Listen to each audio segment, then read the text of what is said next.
Halo teman-teman semua, selamat datang di Praktikum Statistik Ilmu Sosial. Nah, untuk acara kali ini kita akan belajar bersama-sama mengenai uji Cochrane. Sebelum kita ke contoh soalnya, saya akan menjelaskan sedikit apa itu uji Cochrane.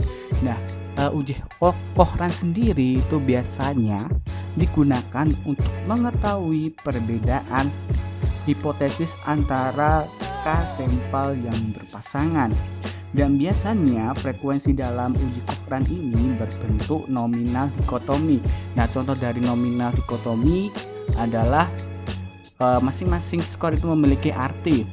Contoh 0 sama dengan tidak atau 1 sama dengan iya. Oke, langsung saja kita ke contoh soalnya yang ada di petunjuk praktikum. Teman-teman bisa buka di petunjuk praktikumnya masing-masing. Oke, contoh soalnya seperti ini. Seorang peneliti ingin mengetahui efektivitas suatu penyuluhan yang dilakukan pada petani dengan menggunakan 4 metode penyuluhan, yaitu dengan radio, TV, koran, dan penyuluh di lapangan. Peneliti mengambil sampel sebanyak 20 orang secara random yang pernah mengikuti metode penyuluhan tersebut. Seberapa jauh petani memahami materi yang disuluhkan melalui keempat metode tersebut? Nah, apabila petani paham diberi skor 1 dan jika tidak paham diberi skor 0. Nah, hasil penelitian datanya seperti ini, bisa teman-teman lihat. Ada 20 responden dengan 4 metode, dan dengan pertanyaan apakah ada perbedaan yang signifikan di antara 4 metode penyuluhan tersebut, gunakan dengan alfa sama dengan 0,05. Oke, setelah ini kita akan langsung membuka SPSS-nya. Kita klik variable view. Nah, teman-teman bisa mengisi variable view ini sesuai dengan metode yang sudah ada di contoh soal ya. Ada radio, televisi, koran, dan PPL di kolom nama. Setelah teman-teman isi, teman-teman silahkan untuk klik pada desimal ya. Oke, klik pada desimal. Masing-masing metode diberi 0 karena untuk uji Cochrane ini berbentuk nominal dikotomi, tidak ada komanya.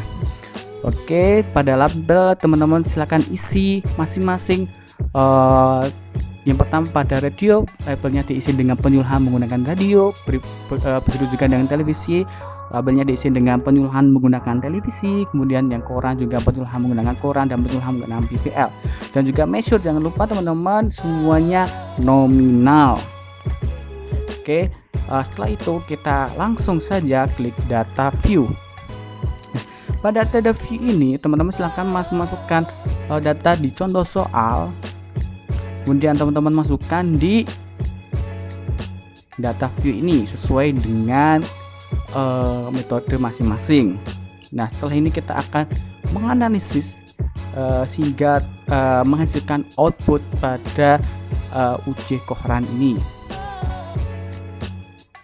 Oke, silahkan teman-teman klik analyze, kemudian klik non parametric test.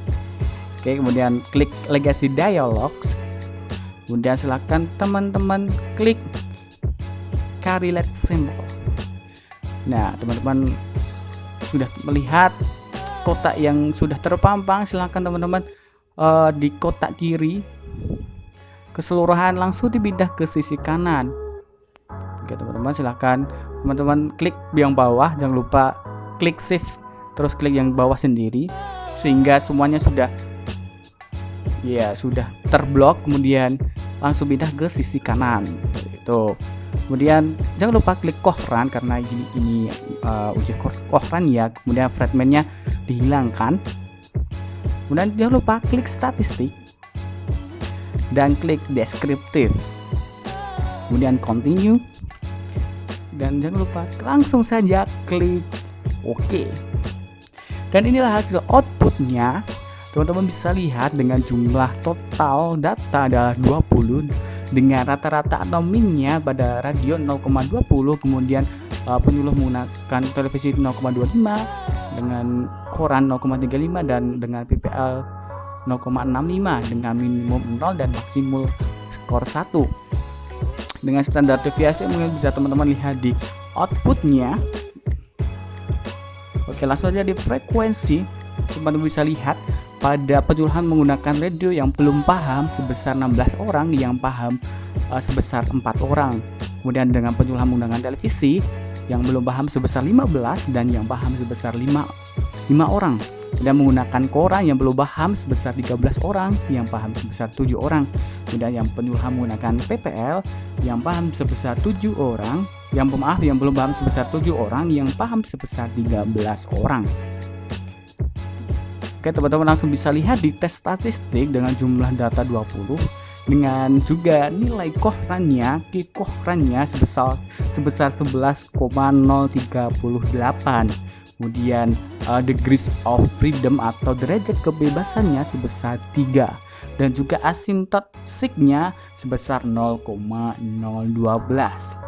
Oke, silakan teman-teman, untuk interpretasinya akan dijelaskan pada saat praktikum berlangsung. Oke, sampai jumpa di praktikum statistik ilmu sosial dan sampai jumpa.